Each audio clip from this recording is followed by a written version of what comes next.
Hey, how's it going? I'm Dan Fradenburgh, and this is the world's most popular real estate chess show, Chess with Investors. I'm joined today with Kyle Swafford. You are white. You can go ahead and do your first move, but how are you doing today, Kyle? I'm good. Thank you. Thank you. Excellent, excellent. I'm really looking forward to this, and of course, doing a D4, doing a closed opening. This should be fun, seeing where this goes. So, as far as you in the audience need to know, Kyle is a securities attorney, so that means if you're going to be raising capital, you're going to need somebody like him to help you out do your filings, because you cannot just go ahead and raise capital all willy-nilly. You need to let the SEC know about that. But I'll let Kyle, you want to introduce yourself a little bit more for the audience? Yeah. So thank you, by the way, for having me. My name is Kyle Swafford. I'm the founder of Swafford Law Firm, and we do commercial real estate representation and SEC compliance, because most people are purchasing commercial real estate this day and age through syndication. So I know of commercial real estate law firms that don't have an SEC division within their firm, and I don't quite know why. It seems like it's a bit of a disservice, to just take it that next extra level. But apart from just the SEC work, we also create funds and fund of funds and things like that may not touch on commercial real estate. It could be for oil and gas. It could be a debt fund, things like that, right? But generally speaking, we represent clients from start to finish on a commercial real estate transaction, with probably half of the practice also being a SEC kind of compliance space. So whether it's multifamily, self-storage, RV parks, doesn't really matter. We can help you along your, real estate journey, so to speak. I love it. I love it. And of course, the SEC is a federal agency. Of course, they have different state offices that you need to interact with and all that sort of fun stuff. But because the SEC is federal level, is it across the country that you tend to help people with, or do you have like specific states that you tend to stick to? Yeah, so that's a great question. I think most of my clients are doing deals in certainly the Southeast in terms of regions, and then the Midwest being the next popular area. So I would say most of my practice is just within those two regions. Now, because the SEC is a federal subject, I don't have to be licensed in any particular state. That would be the same of tax law, or so that would be the same whether it was tax law or this or that, or patent, copyright, things of that nature. So from the SEC standpoint, because I'm licensed in Mississippi and Georgia, and because I'm in good standing in either, I happen to be in good standing in both, but being active and in good standing in either one would allow me to do practice syndications anywhere. As far as the real estate goes, I also represent clients nationwide, because I'm not necessarily practicing law. I'm not reviewing the Texas Supreme Court cases and saying this is how earnest money is defined, right? Like if you did this, then I'm not litigating on a client's behalf in a state I'm not licensed in, like with evictions or something like that. We're strictly talking about a commercial real estate contract, which, an in-house attorney could do. So why couldn't someone else? Which is basically kind of, I wouldn't say how I get around that, but that's what we're doing. I'm generally advising you on the discussion of a contract. I'm not necessarily doing it with anything in mind. But yeah, so that's kind of where the practice comes from there. Excellent, excellent. And I guess since you brought up the idea of a fund, I know that we did some back and forth on LinkedIn, and then we ended up meeting in person in Phoenix just over a year ago. Mm-hmm. And the reason why I was there is in the context of the debt fund that I work with right now. So, what better time to introduce that subject than right now? The thing that's kind of interesting to me, like I got into real estate because I was working for a guy out of Cleveland who he focused on single family fix and flips, and he was coaching in that regard. And from there, when I made my jump into real estate, I did a syndication of of an apartment deal in Texas. But the context of me being in Phoenix and meeting up with you was that was through a debt fund, and when I did that syndication, that first syndication, which was a 506B, I didn't really understand what a debt fund entailed, what that really meant when you were going for that sort of a business model. And honestly, the thing that I like the most, and I know that I'm jumping subjects a little bit, and it's not just because we're trying to attempt at a decent game of chess at the same time here. The other thing that hits me about getting into a debt fund is that I feel like the level of sophistication of an investor that you get involved, I think ethically it does not have to be as high.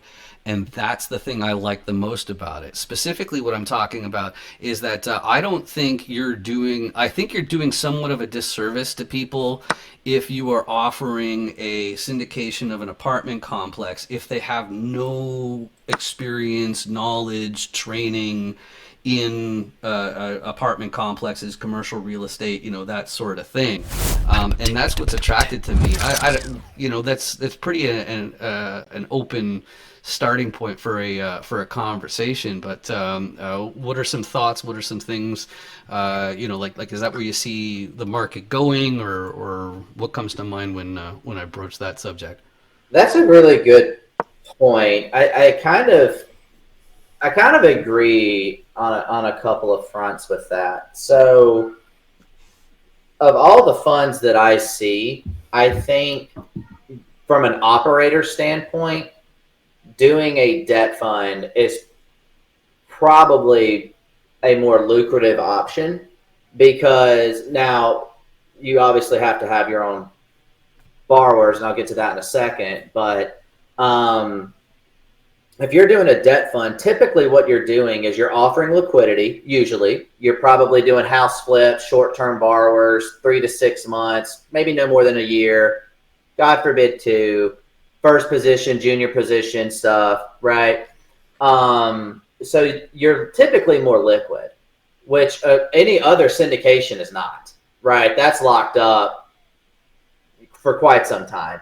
So I think the fact that it's liquid probably is an easier sell for investors. You're probably, if you're doing a debt fund, you're probably offering anywhere from a 8% to 10% return to your passive investors, maybe more. But maybe for people who invest $500K or more, it's 10%. Below that's 8%. I'm just making something up, right?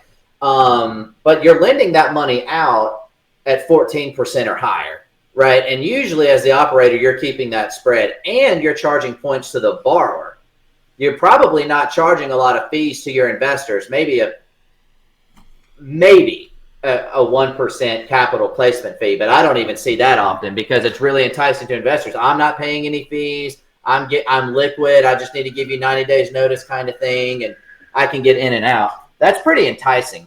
I think a lot of people recognize that, and I think it's easier as an operator. Now, it's only easier if you have your own borrowers, right? If you don't have borrowers, then taking money to lend isn't really going to take you anywhere.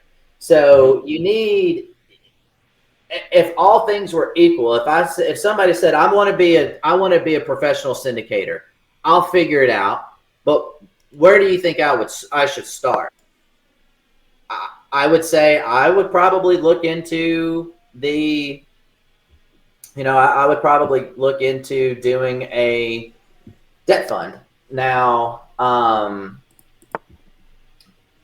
Which is fine, still good and all, but that's probably where I would start.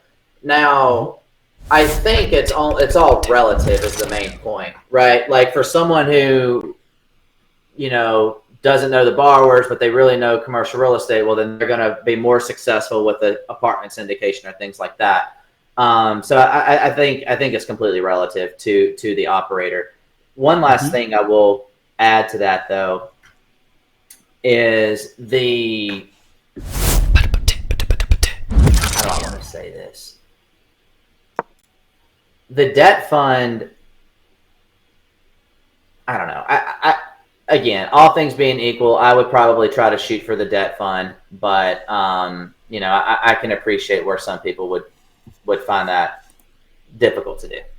Sure, absolutely. Like if you're not networked with high net worth individuals, I don't see how you could pull off a debt fund with a 506B. You're pretty much stuck with the 506C because you need to be able to advertise. The things that okay, cool. I like that. That was actually one other thing I was thinking too. Some people may find it difficult to explain an apartment syndication to people. Right. Whereas I don't think you really have to do that in debt. Like debt is just debt. You know what I mean? And like depreciation and cap rate and, floating rate bridge date, refinance equity multiples, that can be a lot to educate investors on. But if you are doing a debt fund, you don't have to do a lot of that because people understand debt. That's not the foreign concept to them. So in a lot of instances, it can be, an easier sell, so to speak. So I think that's kind of one of the ways that a lot of people can find success with the debt fund.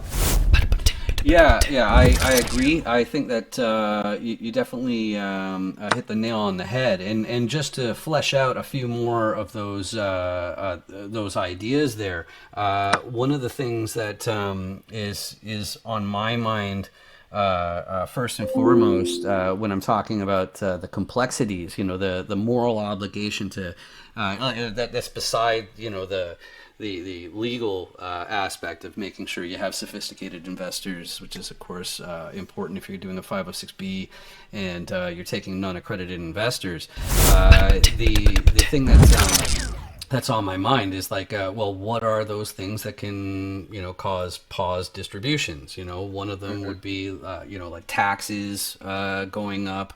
Another one would be insurance. You have to be concerned about.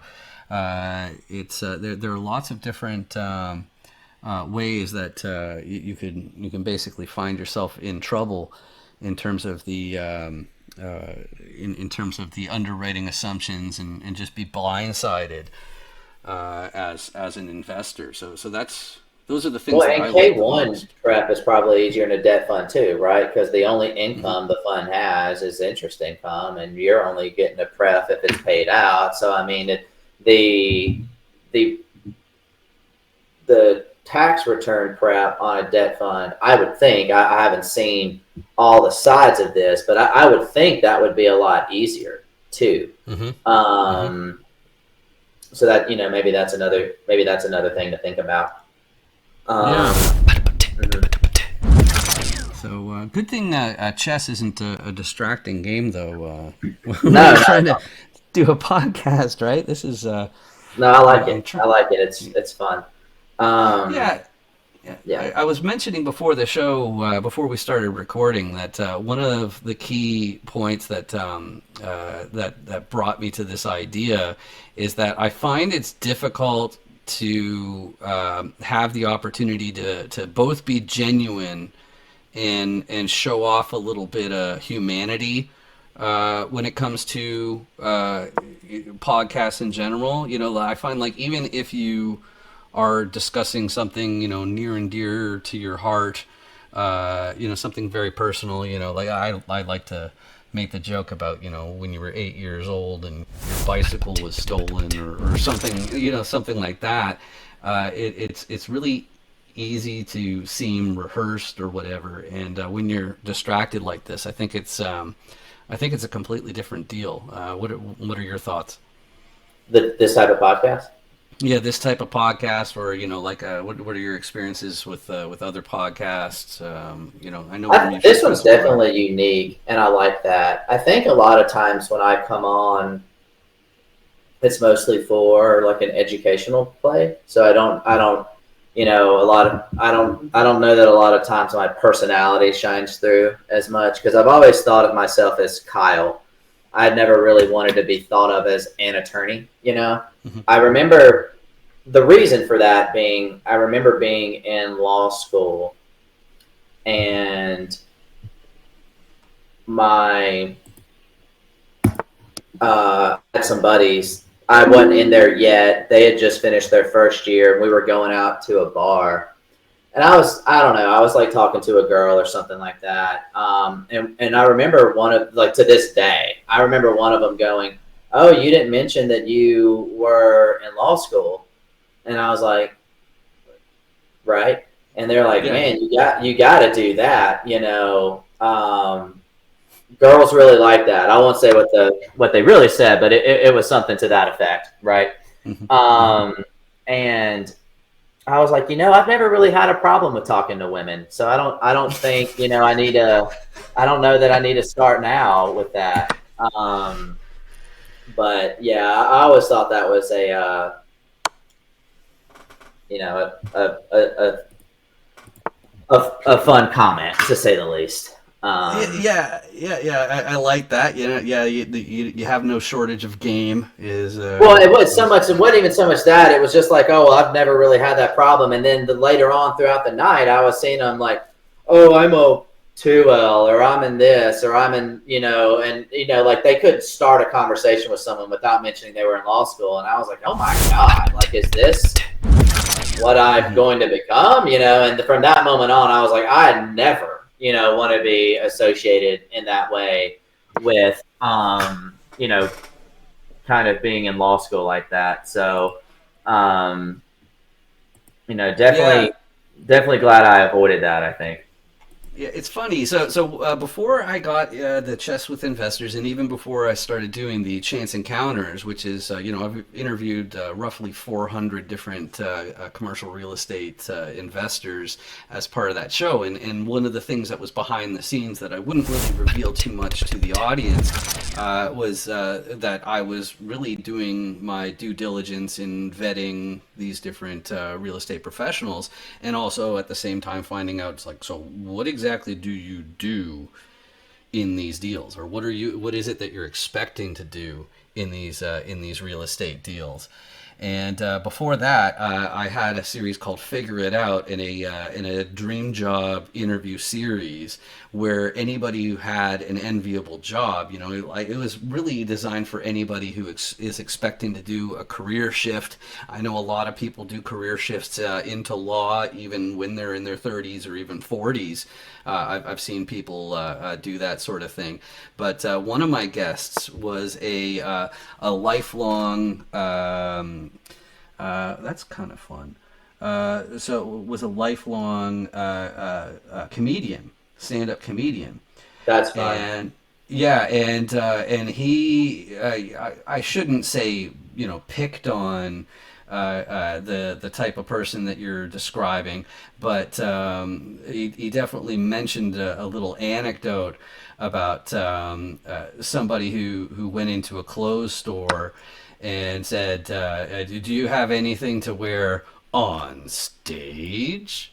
It's like, "Oh, on Mhm. stage? What do you do?" It's like, "Oh, I'm a comedian," and he just he didn't like that entire attitude, or that look as a whole. So it's just kind of funny to hear a similar anecdote, but Hmm.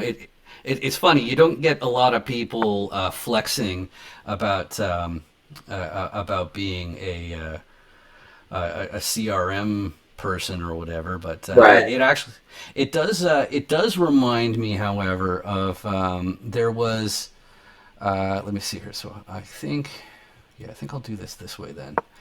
Um, there Nope, I completely lost my train of thought. I was talking about Sierra. Oh, right, yeah. Jim Jeffries, the stand-up comedian from Australia, he had this one bit in his routine that I thought was hilarious.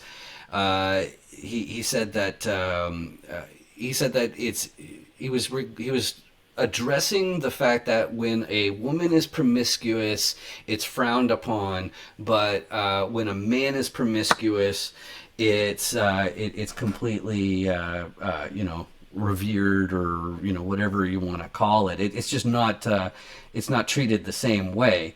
Hmm. And what he ended up adding on top of that he thinks that that's completely fair, which is pattern interrupt.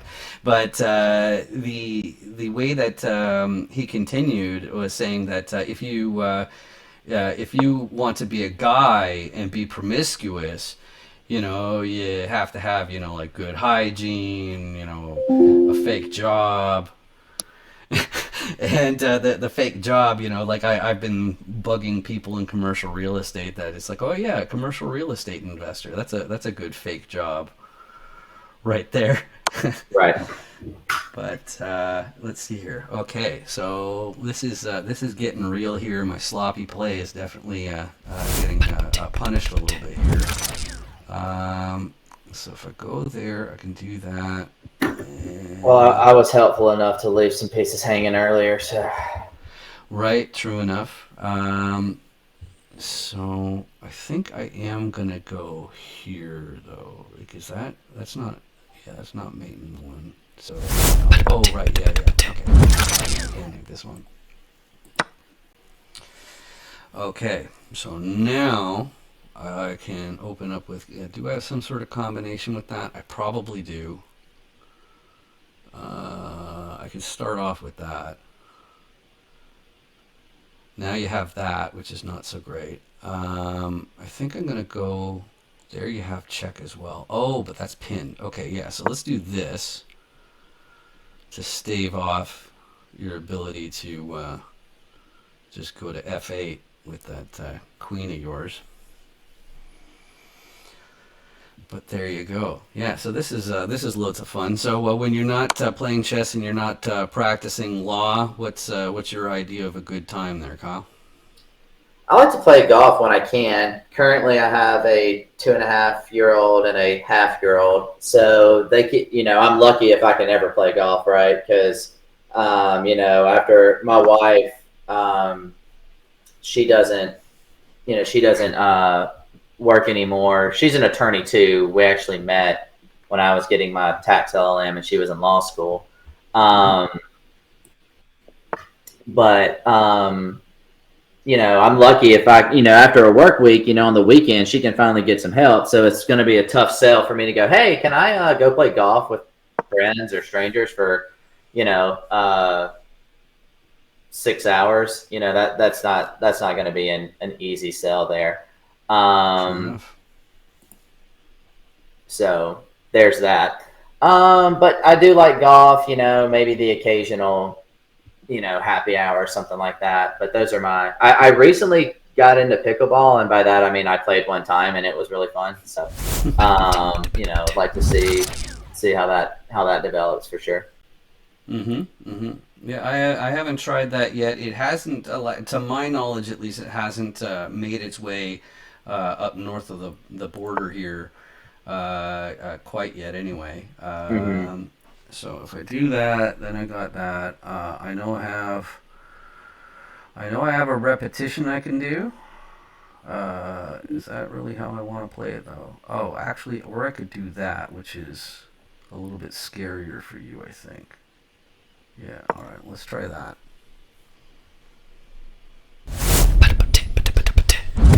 yeah, pickleball. I know that, and that's one of the things that's interesting as well. You know, you basically hit the nail on the head as far as a lot of the main points of our debt fund. The one that I work for here. Oh, looks like I got you on the next move, don't I? Yeah, you do. I didn't see that. I was getting a little close around it. Let's see. Yeah. Yeah, that's it. And then down. Check. Good Yep, game. there you go. Yeah, yeah, absolutely. So, just to make sure that we get it out there, as far as how to reach out to you, I know that you're active on LinkedIn, and LinkedIn is definitely the best way to reach me. That's where I spend most of my social media time. You know, maybe you have time for a rematch. I don't want to assume, but like, is LinkedIn the best way to reach out, or is there a website, phone number, email? How should people reach out? Yeah, I appreciate that. So I am active on LinkedIn, and a lot of what we're doing is we're repurposing the link. So right now on LinkedIn, for those that don't know, we're going through a series, of my like top tips. It started with mindset, then it was like 5 tips on LOI, 5 tips on PSA, 6 tips on due diligence, and now I'm in the middle of, tips for capital raising, which will eventually be lender review, post closing, things like that, right? So we're going through the series. For those that don't want to scroll through all of my Instagram or LinkedIn posts, you can also follow me on Instagram, and every tip, is released the following day. So my name is Kyle Swafford, Kyle, Swafford, S as in Sam, WA, F as in Frank, F as in Frank, OR, D as in David. So that's where you can find me on LinkedIn. On Instagram, my name is CRE, which is a shorthand for commercial real estate, CRE_attorney. You can find me there on Instagram. And then my website is www.swaffordlawllc.com. Swaffordlawllc.com. I actually never get on my website, so let me actually make sure that that's correct. It Sure, is sure. SwaffordLawLLC.com. And then there's a contact section there where you can reach out to us if you want to discuss your upcoming fund or commercial real estate acquisition, and just kind of drop it in there, and we respond within 24 to 48 hours. So that's a good probably way to get in touch. I love it, and just so I'm singing some accolades, a lot of attorneys attempt to speak regular English. Kyle's series, I was a big follower of the due diligence series that you were doing there on LinkedIn, and it really is in plain everyday language, common sense stuff. So even if you're intimidated by big words and that sort of thing, I do encourage you to get connected and follow Kyle on LinkedIn. And while I'm encouraging people about things, I should do my public service announcement, which is, if you've been watching this episode and experiencing searing pains in your eyeballs, maybe migraine-like symptoms, I'm confident it's due to the downright hideous subscribe button that you'll find down there. And if you just click on it, it's totally free. It doesn't cost you anything. It should ameliorate that one, using big words there.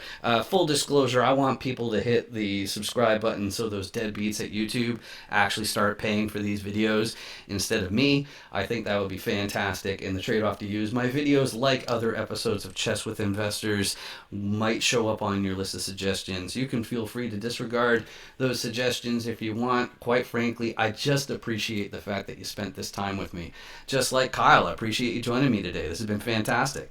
Yeah, no problem. I like to try to keep things simple. I went to a D2 school at a high school, so I like to keep things as simple as possible. That way, even I understand it. And yeah, so thank you for the comment about the tips. My philosophy is a better educated commercial real estate community is a better one as a whole, right? So whether that's buyers or sellers, or the more that we all know at the same time is just ultimately going to be better for everyone. So Mm-hmm. Mm-hmm. yeah, absolutely.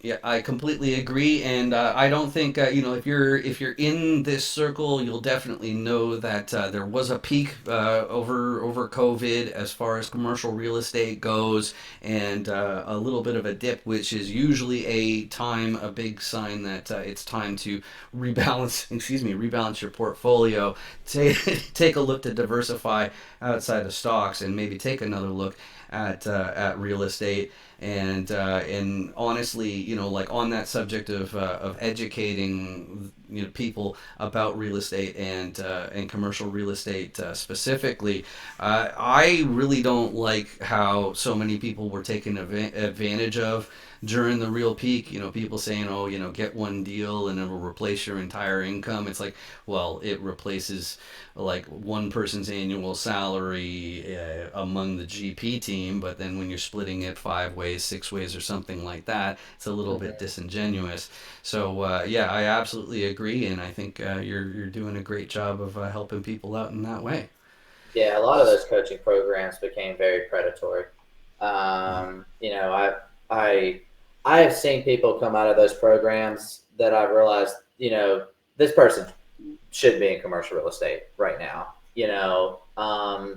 And that's not to, and I'm not describing the person in any material way. So I'm not trying to be ageist, racist, sexist in any way. I'm just saying like there's a certain threshold of basic understanding that you need to have probably before getting in to commercial real estate. And then you should probably have that basic understanding before spending 30 grand on some of these coaching programs. So yeah, I mean, there are a lot of people out there that clearly turned it into a cash grab. I think some are better than others, but I mean, some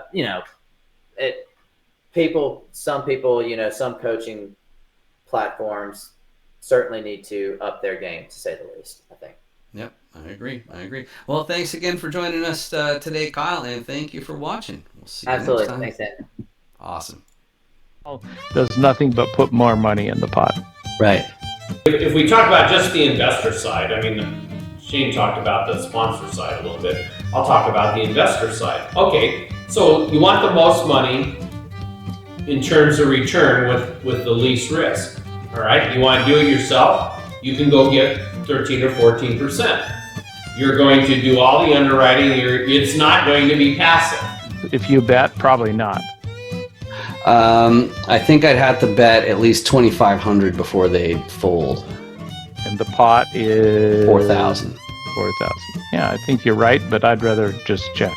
Okay. First position, you have the right of collection and the right of foreclosure or sheriff's sale, wherever you're at.